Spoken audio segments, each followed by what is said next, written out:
How absolutely gorgeous is this paper star? I really wanted to make something different.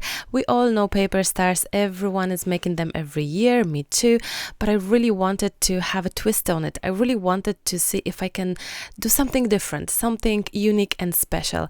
And my addition of elements to the paper star, I think it's bringing my stars to be something more than just a regular paper star we've seen everywhere. And instead of just explaining to you how I made the star, I'm going to chat about why it's important to actually make one. The tutorial itself, as you can tell, it's pretty straightforward. I don't have to explain it to you. It's one of the easiest paper stars out there, and I really wanted to start my own paper star journey with super easy projects because I think we need a little bit of time to just get into creative mode, and that's exactly what I wish for you. I would love you to trust me and believe that even though you think you don't need the star like this, it's really nice and fun to do something, to be creative a little bit. You may not have enough time, or you think you don't have skills, or you don't need star like that.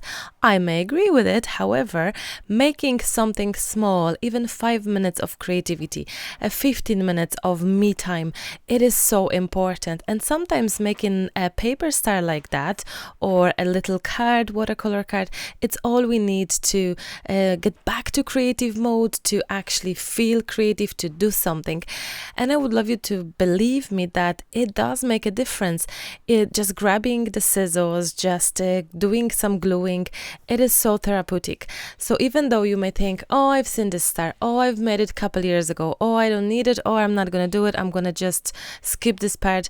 No, I would love you to try it out because the way I'm doing it, it's a little different, and why not to have something more sparkly and magical this year? You can hang this star in your home, in your studios.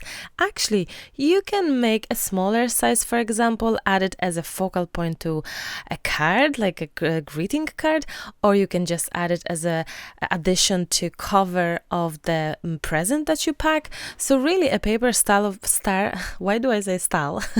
A paper star of this kind has so many ways of being used. So I think it's fantastic. And if you know me long enough, if you trust me, I honestly feel and think it's great to sit down and be a little creative with such a simple craft.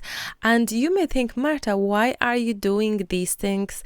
Why are you going back to some kind of basics or some sort of easy projects? Honestly, the truth is I love it. I really enjoy it.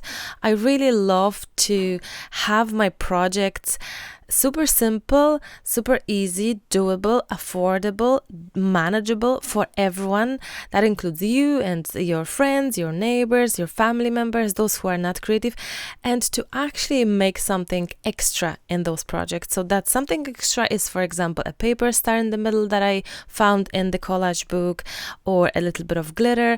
And this is exactly what I wish to suggest. Try to create your paper star different than what you always have done. Maybe you can do a little bit of a bling, maybe you can do some paper star in the middle, maybe you can paint some in middle part, whatever speaks, whatever works for you.